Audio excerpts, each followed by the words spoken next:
అద్భుతం జరుగుతుందని పోతే కాముభూతం పట్టిందట.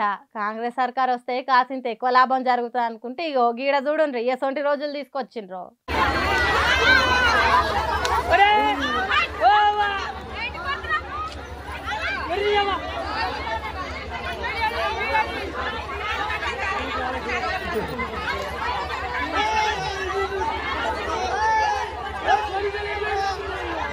చూసిండ్రా ఎట్లున్నదా ఫైటింగ్. ఇన్ని రోజులు లైన్లలో పెట్టిన చెప్పులు ఇప్పుడు చేతులకు చేరి తోటి రైతులను కొట్టుకునే కాడికి వచ్చింది. షీగలు పట్టుకొని లాక్కుంటా పీక్కుంటా పొట్టు పొట్టు కొట్టుకునే సెంటర్లు అయినాయి యూరియా ఇచ్చే సెంటర్లు. ఇదంతా కేంద్రంలో ఉన్న బీజేపీ సర్కారు, రాష్ట్రంలో ఉన్న కాంగ్రెస్ సర్కార్ల పుణ్యం.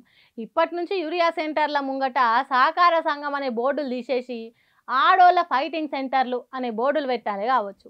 ఎట్లాగో సీఎం రేవంత్ రెడ్డి తెలంగాణ మోడల్ అనే పేరుతోని ఆటల జోరును పెంచుతా అని చెప్తున్నాడు కాబట్టి ఈ చెప్పులతోని కొట్టుకునే ఆటలను కూడా దాంట్లో భాగంగానే చేస్తున్నాడా ఏంది అన్నట్టు మాట్లాడుకుంటున్నారు ఈ లొల్లులు చూసినోళ్ళు.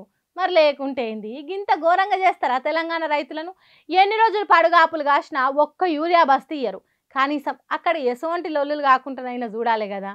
తెలంగాణ ఆడోళ్ళ పరువు తీసినంత పని చేస్తున్నది రేవంత్ రెడ్డి సర్కారు. రైతులను అవమానం పాలు చేస్తున్నదని అంటుర్రు ఈ కొట్లాటలను చూసిన జనాలు. ఇంతకు ఇది ఏడ జరిగిందో చెప్పలేదు కదా. సిద్దిపేట జిల్లా గజ్వేల్ మండల సెంటర్లో జరిగింది ఈ అద్భుత దృశ్యము.